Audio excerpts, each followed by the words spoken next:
మనం కూడా చూసిన సంసారము ఒక టాప్ పొజిషన్లో తీసుకెళ్దాము, మంచిగా ఉందాము, అందరిలాగా మంచిగా బతుకుదాం మనం కూడా అనుకున్న మూమెంట్లో మరి భగవంతుడు ఎందుకు అట్లా చేస్తాడు, మరి ఏం చేస్తాడు, మరి మన దురదృష్టమా మన అదృష్టమా అది మనకు తెలియదు. చిన్న చిన్న యాక్సిడెంట్లు అవుతూ ఉంటాయి. చిన్న చిన్న యాక్సిడెంట్లు అంటే ఇంట్లో అమ్మ బాగాలేకపోవడము, లేకపోతే ఇంట్లో పిల్లం బాగాలేకపోవడము, ఇంట్లో ఇంకెవరన్నా బాగాలేకపోవడము, ఇలాంటి విషయాలు ఎదురవుతూనే ఉంటాయి. ఒక టాప్ పొజిషన్లకు మామూలుగా పిల్లలు ఉన్న జాగాలో టాప్ పొజిషన్లకు ఎదిగే పరిస్థితి నాదే కాదు, ప్రపంచం మీద ఎవరిదన్నా కావచ్చు.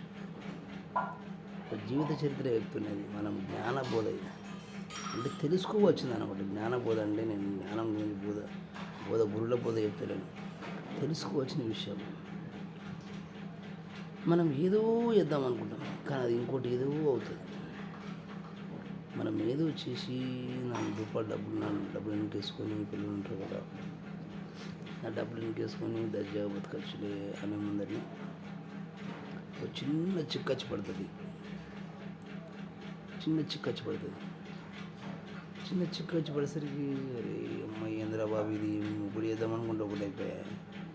మనం మంచి చేద్దాం అనుకునేసరికి చెడొచ్చి భగవంతుడు విధి రాత అది. ఆమె చేసుకునే రాతనా, ఆయన చేసుకునే రాతనా, మనం చేసుకునే రాతనా, ఇలా మనకి బాగలేకపోవచ్చు, మనం చేసుకునే రాతనా, ఇది ఎవరేం చేయలేరు దానికి. అది కర్మ, విధి రాత, అది ఎవరేం చేయలేరు దానికి. అట్లా ఉంటాయి. ఏం చేద్దాం ఇట్లా చేసి అట్లా 60,000 కానీ 50,000 కానీ 30,000 కానీ 20,000 కానీ ఎంతో కొంత ఇలా పెట్టుకుందామని లెవెల్స్కి ఏదో చిన్న చిక్కచ్చి పడుతుంది. ఇంకా చిక్కునైతే వదిలేయలేము కదా.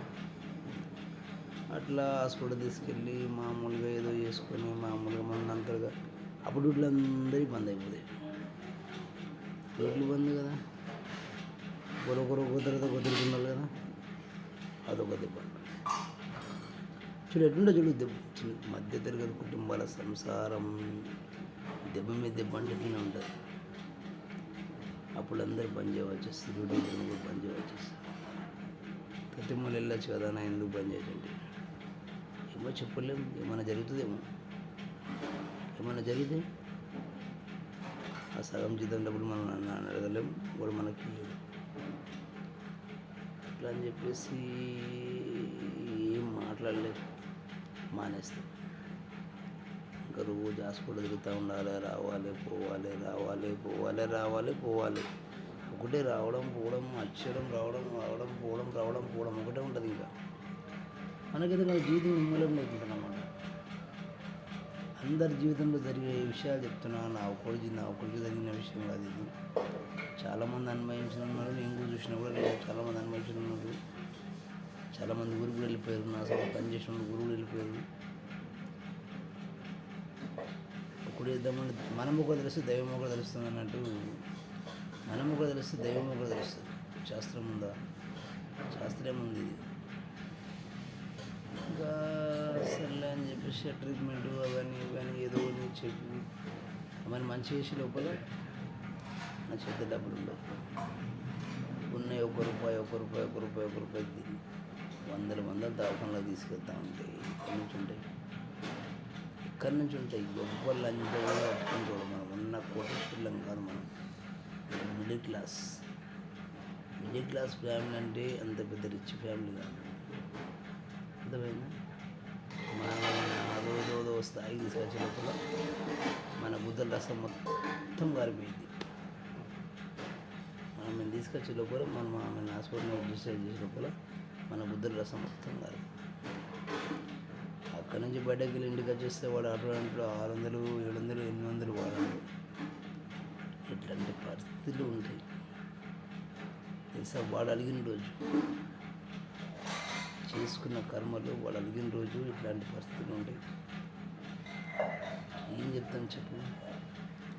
ఇంకా నువ్వు రాలేవు పైకి ప్లస్ ఫ్లాట్ కొన్నావు, అది మనం నీ రాత చక్కగా ఉన్నది నీ రాత చక్కగా ఉన్నదానికి నువ్వు ఉంటావు. దానికి నీ కర్మ వేరు, నా కర్మ వేరు. నేను తెచ్చిన రోజు నువ్వు రావు, నువ్వు చేస్తే నేను రాను.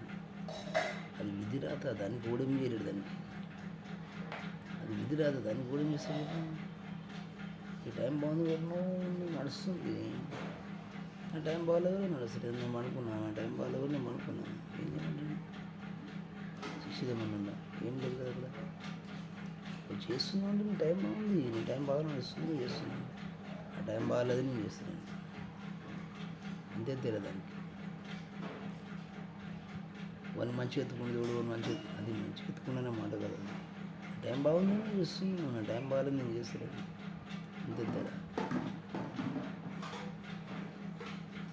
మళ్ళీ ఇంకా సెకండ్ పార్ట్ మళ్ళీ చెప్తాండి. ఇంకా చాలా ఉంది, పెద్ద కథ, ఇంకా చాలా ఉంది స్టోరీ, కానీ అది చెప్పడం తప్పులేదండి. లైక్ చేయండి, షేర్ చేయండి, సబ్స్క్రైబ్ చేయండి. ఉంటాండి.